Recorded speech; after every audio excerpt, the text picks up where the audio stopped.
tree. Oh, is this big spoon? Yeah, that's. I thought Oh no, that's that you're, no, you're little. Okay, I'll be little spoon. This is Ted Lee, which my parents gave me when I was 3, when I was adopted. Really? Yeah. Have you got kids?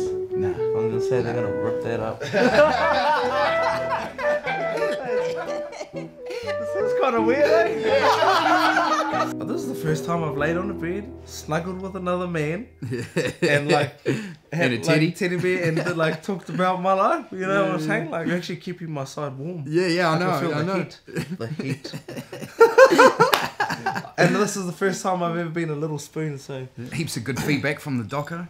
probably the biggest thing that I was getting back with feedback was that it was helping people go through their thing, that because their own friends and family were tiptoeing around them, like treating them like they were dead, so then they started feeling like that. I was actually dramatic when it came to my mum having cancer, and like when that happened, oh bro, my whole world was like crumbling inside, and I'd like be, because I'm like my mum's right hand man, so when all that was happening, I would like be normal in front of her, make her laugh and blah blah blah, and then when everybody get to bed and go in the toilet, I'm like,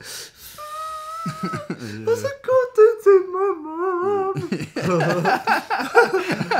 Like I would say it over and over again. I'm like, cancer, I've got cancer, I've got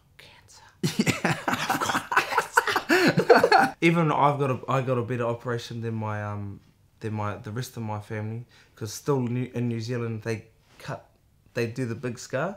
Ah, yeah. Where right. me, I just got like holes. I just look like I got into a knife fight or something like that, or cool. like, got shot. I'm like, yeah. Like when I woke up, I wasn't expecting what I expected. I was like, so how did you get my stomach out there? Like we pulled it out of your belly button. I was like, how the hell did you do that? I had a big stomach, and they're like, and then the doctor, the surgeon, he goes, we also took a bit of fat out. Hey, good on him. You got a little bit of lipo. I watch people like die from like them accepting it. Yeah. And them they go from like not knowing nothing to feeling a little bit weird to dying in a week. Yeah. I've watched that happen. Wow. And I think a lot of it has actually got to do with like, you Me know, too.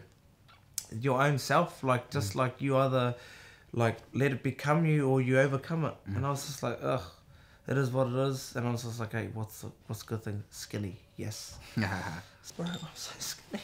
Oh, hey, it's all good, man. Yeah, it's all good, man.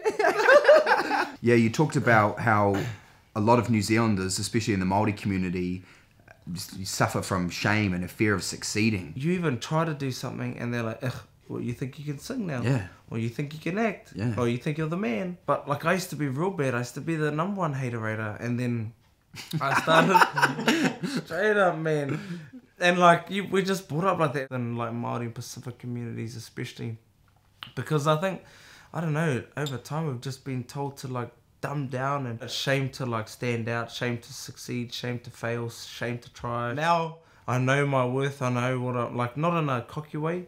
Like they get it twisted when they're like be humble or and be shame.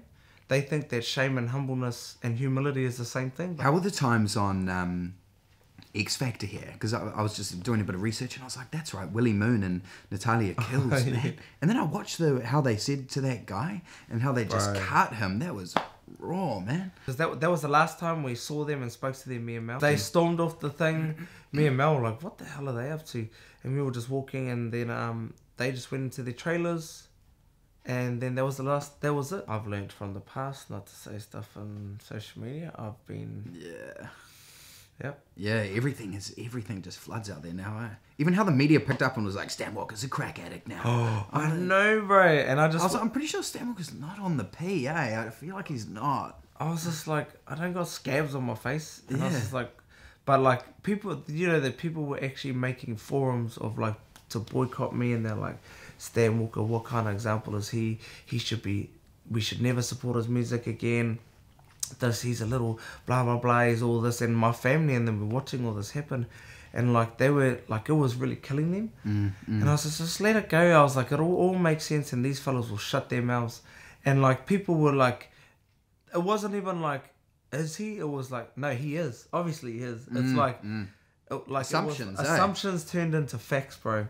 And it's funny because when it all came out, everybody just like went silent. Like then all these supporters and all the tabloids who were talking all this shit about me, and like all the media outlets, they're like, oh, our Kiwi stars battling with cancer. I was like, shut up, you little filthy dogs. Yeah.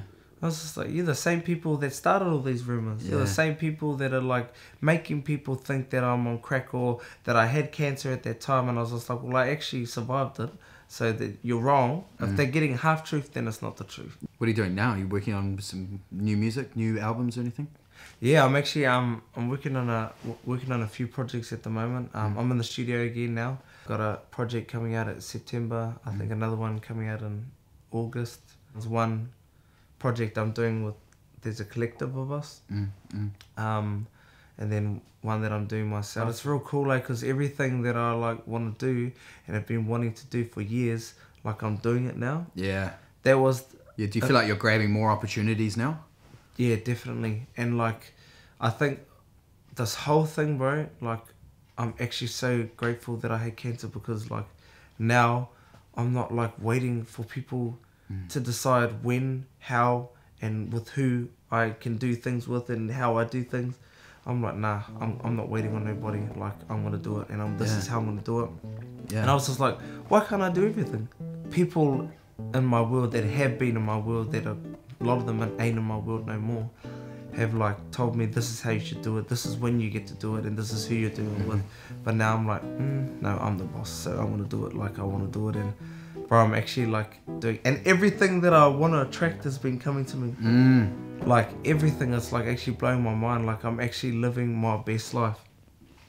I heard there was a secret chord that David played, and it pleased the Lord. But you don't really care for music, do you? It goes like this: the fourth, the fifth, the minor fall, and the major lift. The baffled king composed it. Hallelujah. Hallelujah.